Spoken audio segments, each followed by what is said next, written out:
Hello there. Welcome. I'm very, very pleased to have you here. Thank you so much for coming here.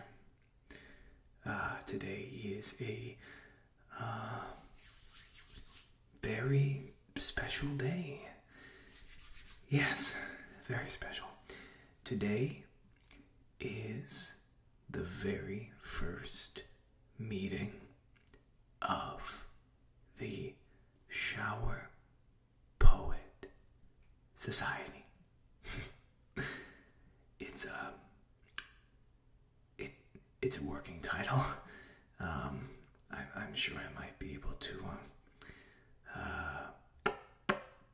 come up with something better later when I've had more time to think. Yeah. Sorry, I'm wringing my hands.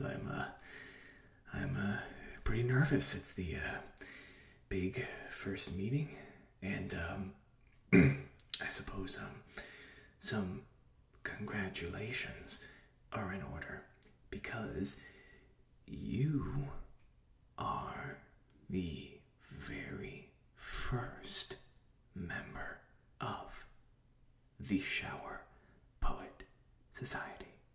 So, yay! Welcome. Yes. A round of applause are definitely in store for you. And by in store, I of course mean they're happening right now because I'm clapping my hands and okay. But really, I really do appreciate it. I just decided to put out flyers everywhere.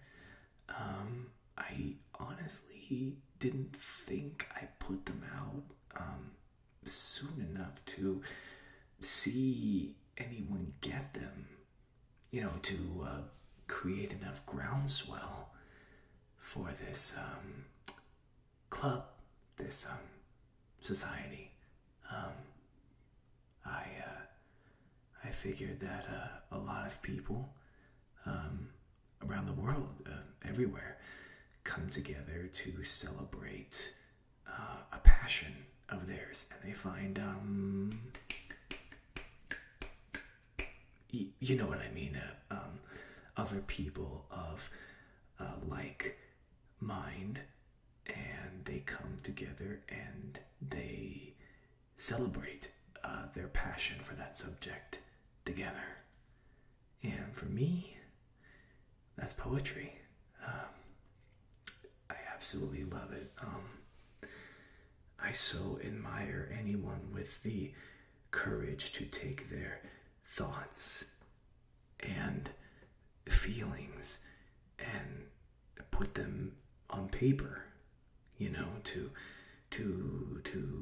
tell the world, or at least anybody who will listen,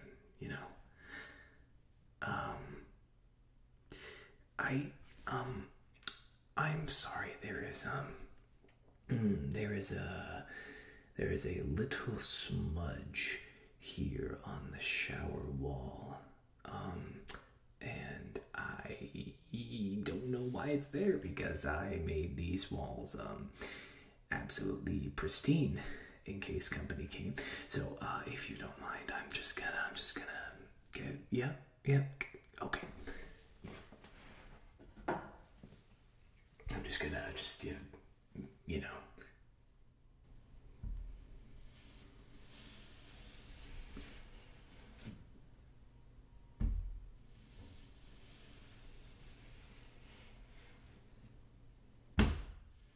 Ooh, it's kind of in there.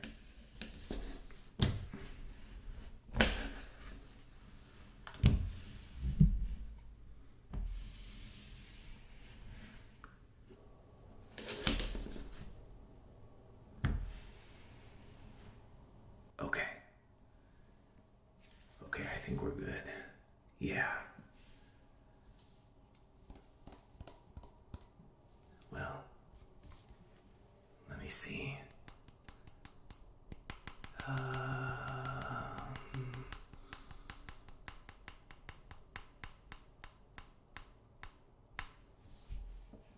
Yes, absolutely immaculate. Just like poetry. Yes, I firmly believe that every poem is perfect in its own way. I mean, after all, poetry is subjective, is it not? It's one person's thoughts and feelings about the world, about anything. And, those thoughts and feelings might ring true with someone else, and then they might not with someone else. But that doesn't mean that there isn't a poem or poet out there who will ring true for that other person, and that's the beauty of it. So, what's that? Oh, right. Why are we holding the first meeting of the Shower Poet Society in a shower? Well, it is called the Shower Poet Society. And you can't have a Shower Poet Society without a shower. I picked the shower because can you name a place in the house where we do more deep thinking than the shower? You can't say the bed because we're unconscious. Most of the time we're in bed, and when that hot water hits you and just cascades across you, you think about life, your past, your future, your present. You think about the universe, about life, about death, about everything under the sun, just whatever fancy gets to you in that moment. And what better place to read some poems? Also, you gotta love the acoustics in here, right? Anyway, I do believe I've droned on long enough. It's time to do what we, as the Shower Poet Society, gathered here to do. I have a book here.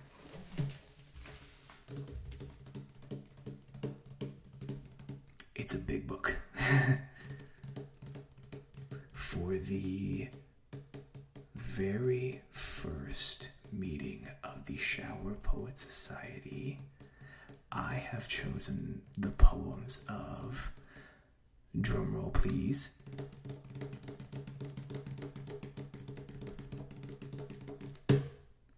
T.S. Eliot. Oh, it's a really big book. And can you believe this is only volume 1? I sure can't believe it. But let us begin.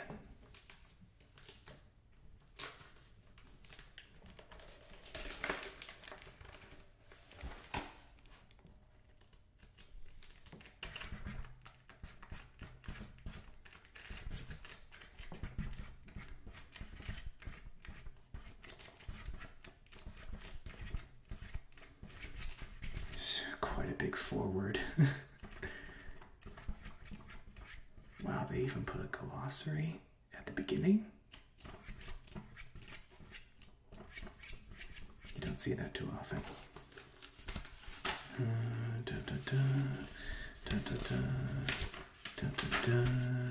Abbreviations. Aha! Here we are. So, my very first member, let us begin, shall we? The first poem of the night is known as The Love Song of J. Alfred Prufrock. What a last name, am I right? Let us go then, you and I, when the evening is spread out against the sky. Like a patient etherized upon a table, let us go through certain half-deserted streets, the muttering retreats of restless nights in one-night cheap hotels and sawdust restaurants with oyster shells. Streets that follow like a tedious argument of insidious intent to lead you to an overwhelming question. Oh, do not ask, what is it? Let us go and make our visit.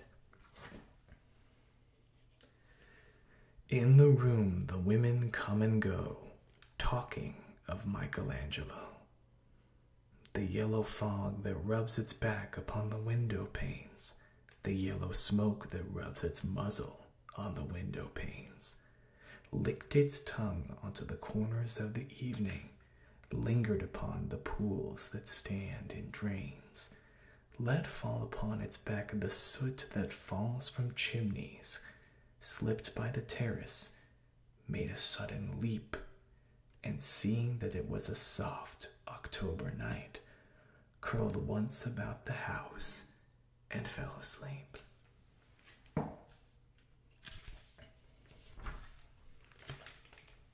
And indeed, there will be time for the yellow smoke that slides along the street, rubbing its back upon the window panes. There will be time to prepare a face to meet the faces that you meet. There will be time to murder and create, and time for all the works and days of hands that lift and drop a question on your plate. Time for you, and time for me, and time yet for 100 indecisions, and for 100 visions and revisions before the taking of a toast and tea. I do love toast, especially with 2 pieces of toast, peanut butter and jelly. Love it. In the room the women come and go, talking of Michelangelo. And indeed there will be time to wonder, do I dare?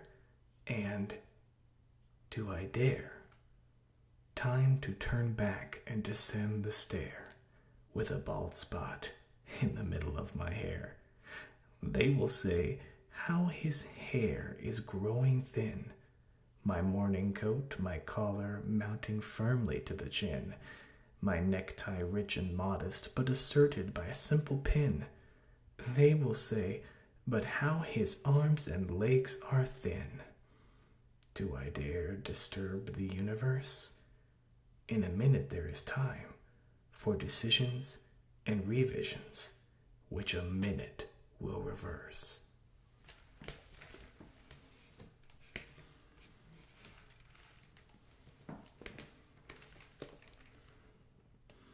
For I have known them all already, known them all, have known the evenings, mornings, afternoons.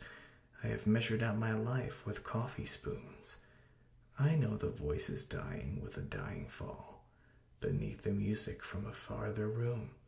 So how should I presume? And I have known the eyes already, known them all, the eyes that fix you in a formulated phrase, and when I am formulated, sprawling on a pin, when I am pinned and wriggling on the wall, then how should I begin to spit out all the butt ends of my days and ways? And how should I presume?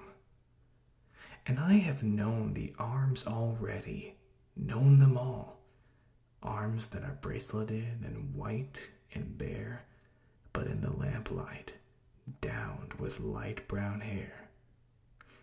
Is it perfume from a dress that makes me so digress? Arms that lie along a table or wrap about a shawl, and should I then presume?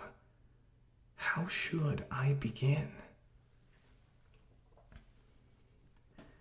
Shall I say I have gone at dusk through narrow streets and watched the smoke that rises from the pipes of lonely men in shirt sleeves leaning out of windows? I should have been a pair of ragged claws scuttling across the floors of silent seas.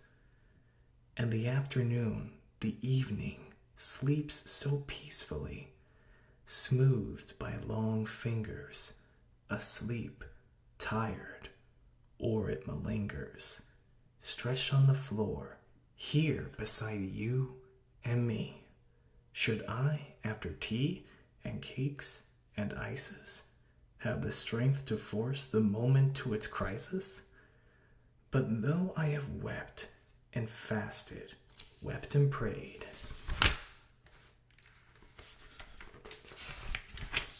though I have seen my head grown slightly bald, brought in upon a platter, I am no prophet, and here's no great matter. I have seen the moment of my greatest flicker, and I have seen the eternal footman hold my coat and snicker, and in short, I was afraid. And would it have been worth it after all, after the cups, the marmalade, the tea, among the porcelain, among some talk of you and me, would it have been worthwhile to have bitten off the matter with a smile, to have squeezed the universe into a ball, to roll it towards some overwhelming question, to say, I am Lazarus, come from the dead, come back to tell you all, I shall tell you all. If one settling a pillow by her head should say, that is not what I meant at all, that is not it at all. And would it have been worth it, after all? Would it have been worthwhile, after the sunsets and the dooryards and the sprinkled streets, after the novels, after the teacups, after the skirts that trail along the floor, and this, and so much more? It is impossible to say just what I mean.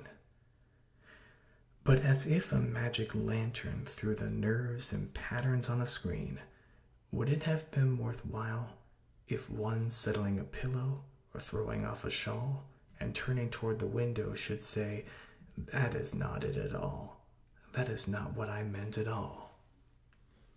No, I am not Prince Hamlet, nor was meant to be. Am an attendant lord, one that will do, to swell a progress, start a scene or two, advise the prince, no doubt, an easy tool, deferential, glad to be of use, politic, cautious, and meticulous, full of high sentence, but a bit obtuse, at times, indeed, almost ridiculous, almost, at times, the fool. I grow old, I grow old. I shall wear the bottoms of my trousers rolled. Shall I part my hair behind? Do I dare to eat a peach? I shall wear white flannel trousers and walk upon the beach. I have heard the mermaids singing each to each. I do not think that they will sing to me. I have seen them riding seaward on the waves, combing the white hair of the waves blown black.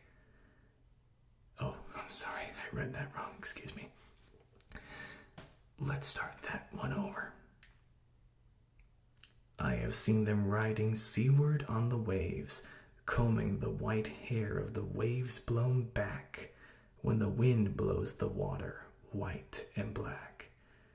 We have lingered in the chambers of the sea, by sea-girls wreathed with seaweed red and brown, till human voices wake us, and we drown.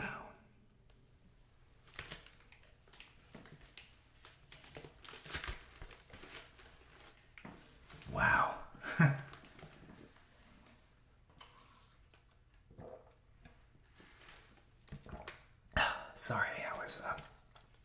Gonna wet my whistle after that one. That was a long one.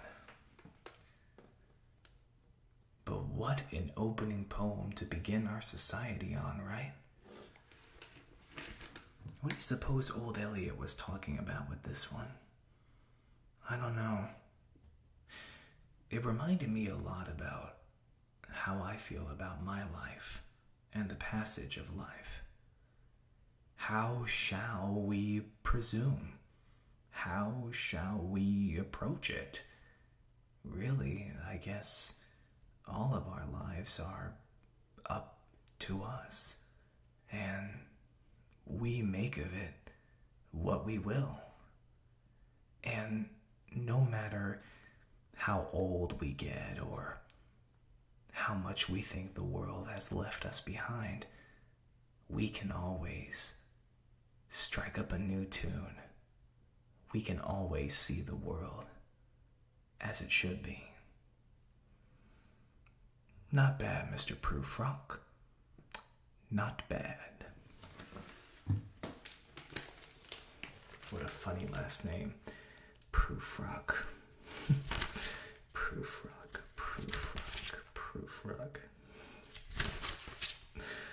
Oh, what kind of baby drugs did they have to be on to come up with that name? Well, I guess it's a surname, so. Oof.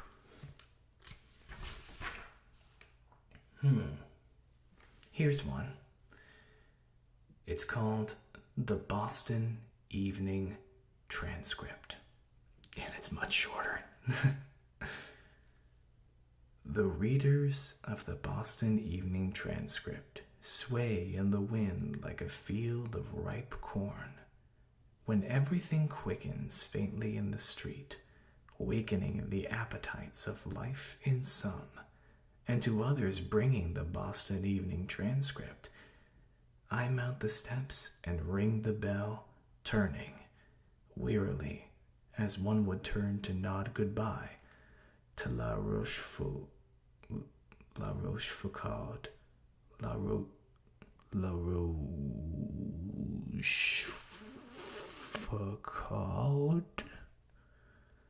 Yeah. Didn't see that word coming. If the street were time, and he at the end of the street, and I say, Cousin Harriet, here is the Boston Evening Transcript. That's gotta be the most poetic paperboy I've ever seen in my life. What do you guys think? No, come on. Tell me what you think. I've been talking up a storm in here. Yeah, not really much to glean from that one, huh? Well, the good thing for us is the meeting is young.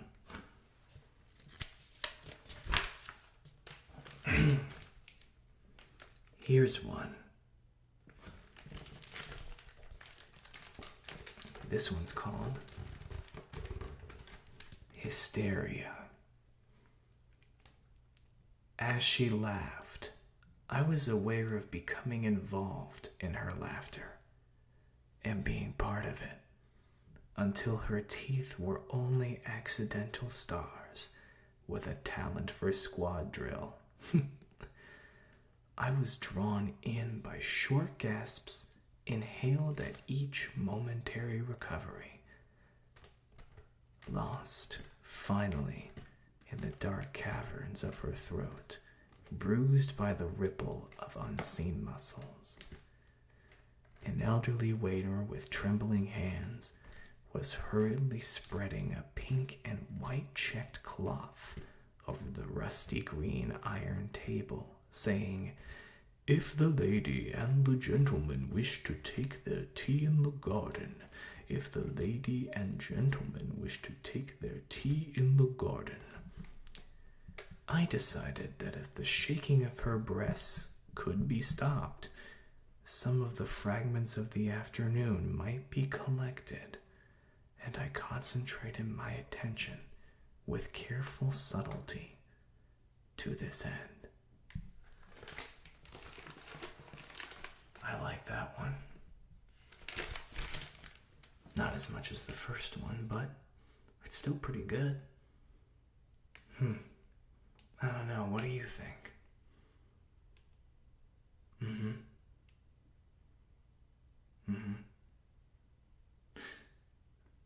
That's actually a really good point. It is kind of a love story, isn't it? It's kind of like how do I put this? Forgive me, just shifting around trying to get my bearings.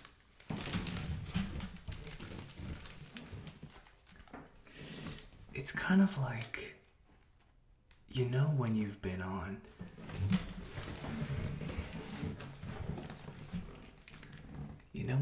on a really fun date. I mean, I'm not really the most experienced in that area, but I have gone on dates, I will have you know. And you know how, I guess what I'm trying to say is, even if a date doesn't wind up in a long-term relationship, it could be a relationship that, lasted as long as it did and ran its course, but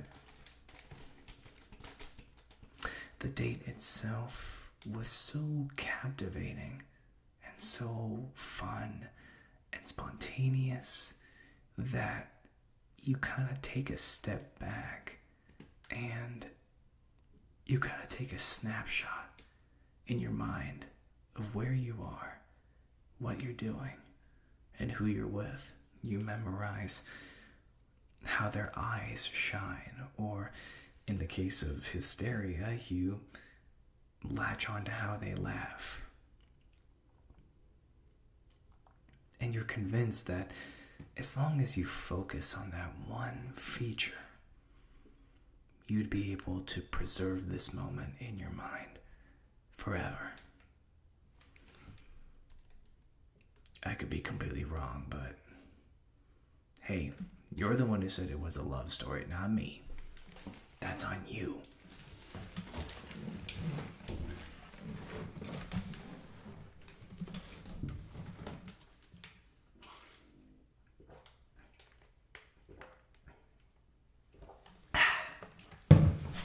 Let's see. You know what? I'm gonna let you pick the next one. Here you go.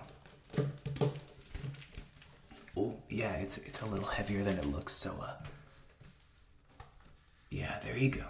There you go.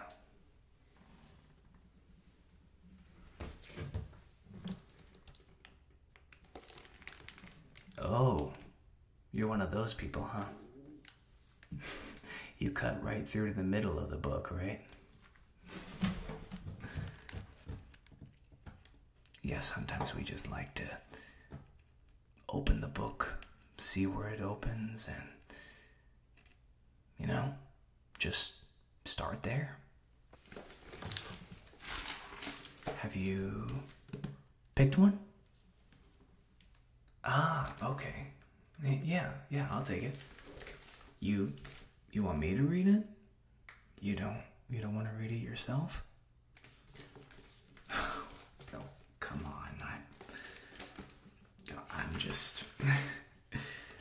I'm just here. I don't think I've done that good a job. But, you are the guest. You are the first member, so I will honor your wishes. Let's see. The poem you've chosen is called The Builders.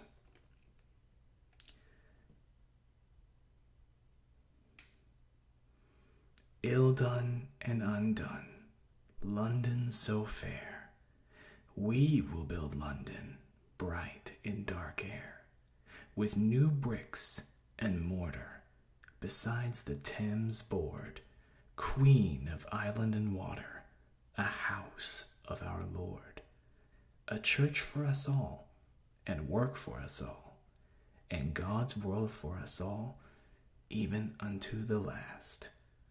Oh, this last. Sorry. Dwellings for all men, churches for all. Shall the fruit fall then by the waste wall? And shall the fruit fall then, the harvest be waste, when the Savior of all men our sowing has graced? A church for us all, and work for us all, and God's world for us all, even unto this last. Shall arms be useless, fingers unbent, effort be fruitless, money misspent?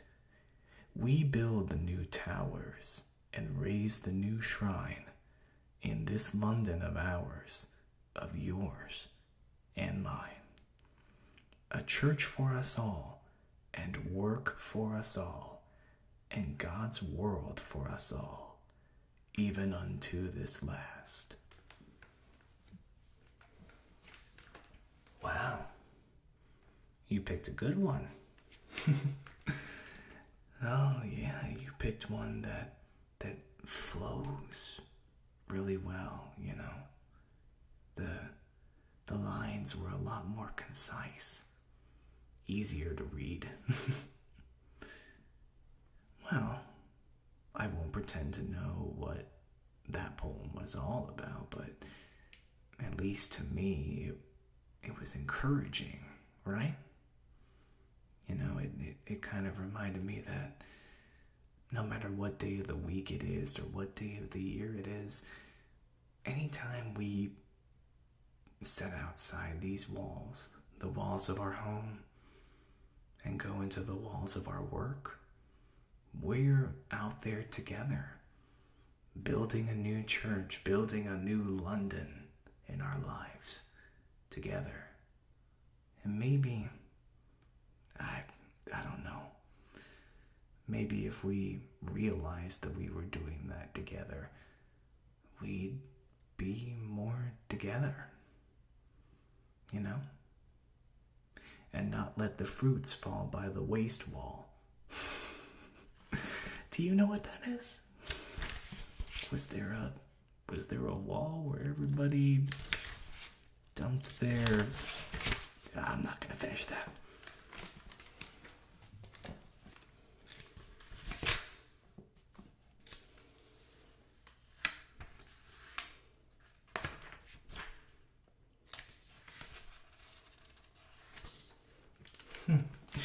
You know what?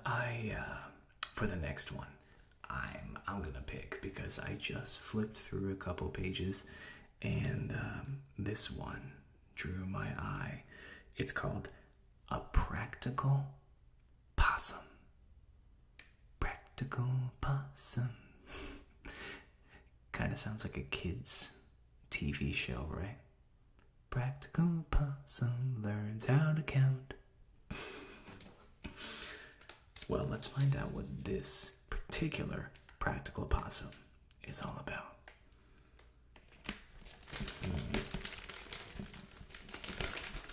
Oh my hands are kind of sticking to the plastic wrapping around the book.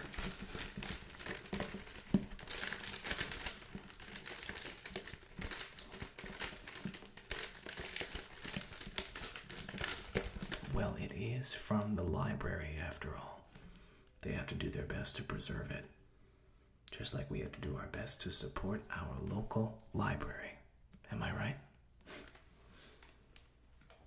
Anyway,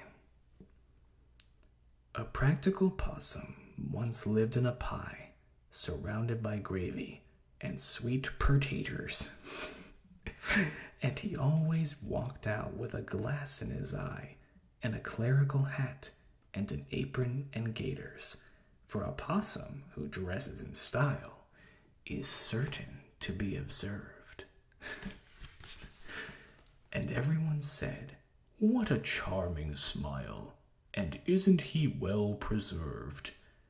Now, a possum who lives in a pie is doing himself very well. There was only one thing that was wrong with the pie, and that one thing was the smell. There was nothing exactly precisely wrong. It wasn't too mild, and it wasn't too strong. There was nothing you'd wish to subtract, only something or other it lacked. Now no one could say, in such a pie, that the possum was in the soup. Still less was he high and dry. It was better by far than a cage or a coop. It was better than having the measles or croup. But once again, let me tell you, something was wrong with the smell. So the possum went to the grocer, and he said to the grocer, "Oh, sir, can you give me a smell for my pie?" Said the grocer, "That can I. Some Condy's fluid, some Keating's powder, some onions from Spain, and a cheese from Gouda, and a cake of life buoy soap," said the grocer, "will give the right smell to your pie." But the possum answered, "No, sir," and he shut his other eye. Then the possum lighted a large cheroot, and he went to the chemist, whose name was Boot. Oh, come on, Eliot, that was a cop-out. And he asked for a smell for his pie, and the chemist said, "I am willing to try.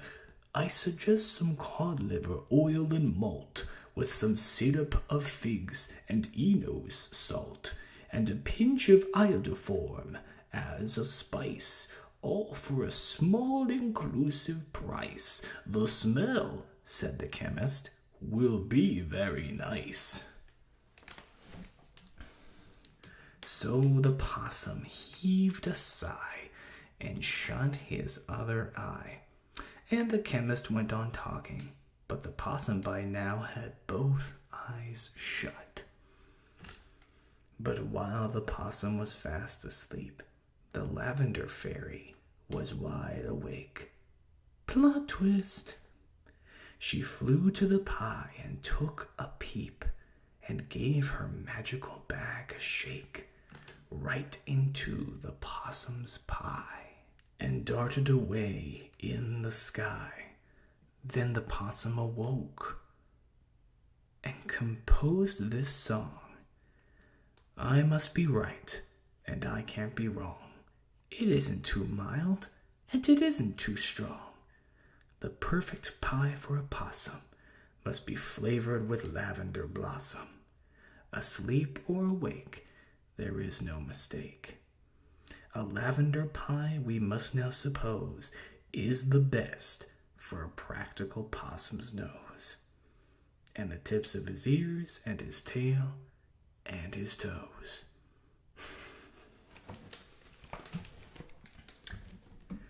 You know, to be honest, I was expecting a bit more of a moral ending. Did that not just seriously remind you of green eggs and ham? A little bit, right? I would not eat it with a fox. I would not like it with a fox. It wasn't too mild and it wasn't too strong. So he went to the grocer, who suggested all these things, but the possum said no. So then he went to the chemist, who suggested all these weird things I'd never heard of, and still the possum said no. So is the message here that we should be happy with what we have? At least until a fairy shows up and makes it better? Like straight up Cinderella effect or something? I don't know. Maybe there's not supposed to be a deeper meaning to this. Maybe it's just supposed to be fun. And hey, that's what poetry should be sometimes, right? I think we're good for one more. My, we've been here for a while, haven't we? Time flies when you're having fun. Let's find one more.